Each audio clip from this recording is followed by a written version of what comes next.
Hi everyone. My first question for you is why did you flee from Vietnam?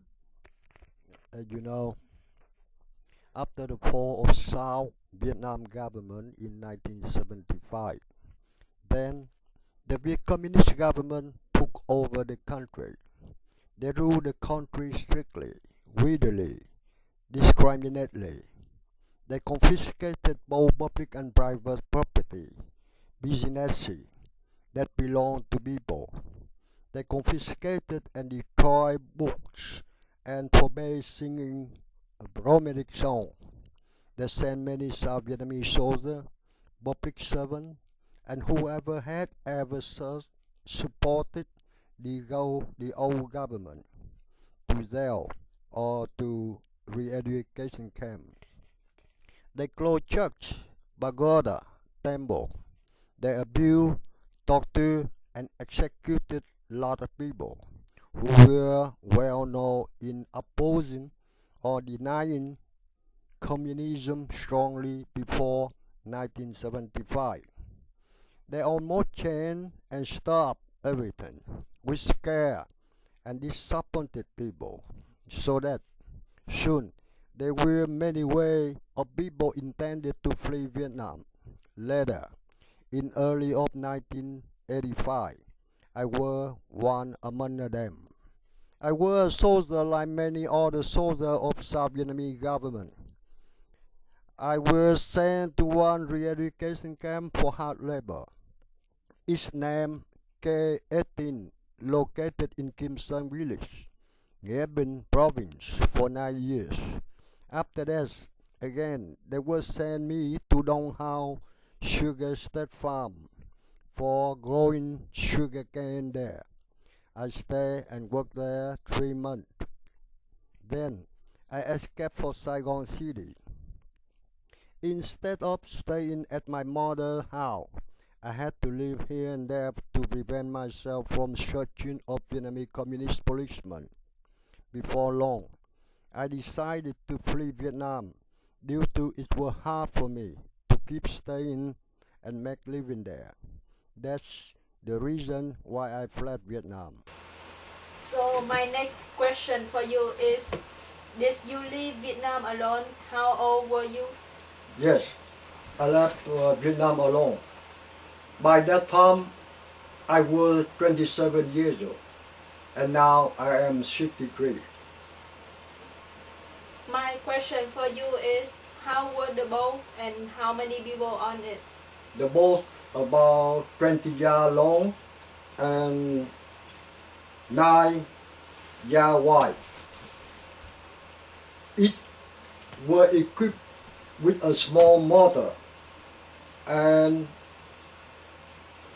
the motor can provide maximum 7 or 8 hours, 8 miles per hour.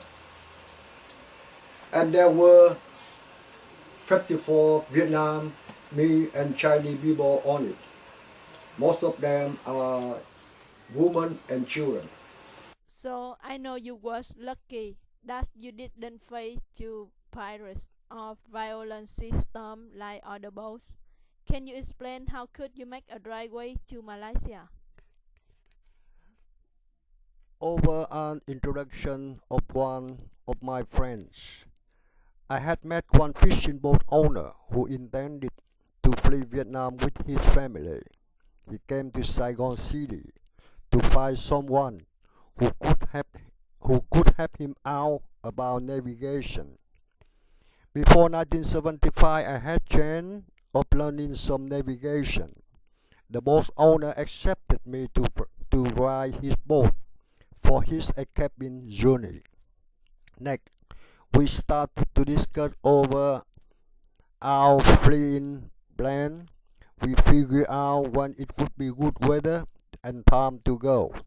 We talked over plan on how to transfer escaper to boat, about water and food supply, about fuel and many other things required for the trip.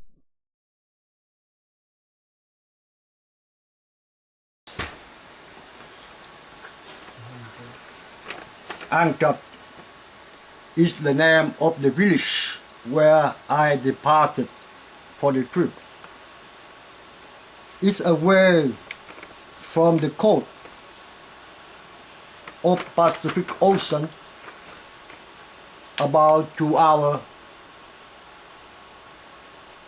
traveling. When we reach the coast, I have to use 135 degrees to southeast.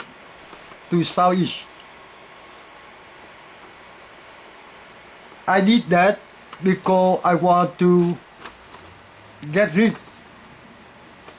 of the coastal island that's located east at 110 degrees and away from the coast about 50 miles. After traveling continuously 14 hours, then I changed the direction. 200 degrees to I could not travel deeper in the southwest, because as you see, this one is the area considered is very dangerous, where full of piracy in Thailand Gulf.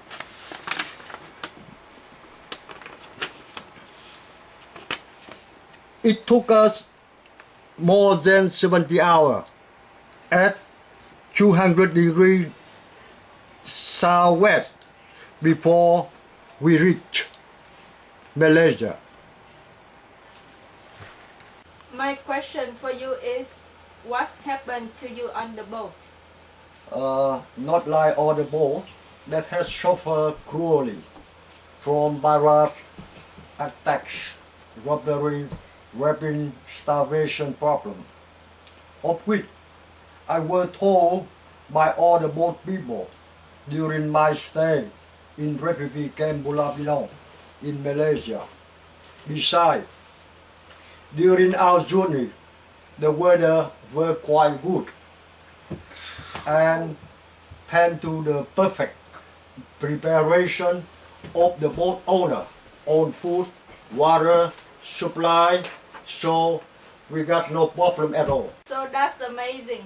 Finally, you arrived Malaysia after 4 days traveling on the boat without sleeping. What were you feeling when you have sailed 54 people? Oh, I'm very happy when arrived Malaysia, a freedom country. I just try to save myself first, but I can tell you we are all lucky.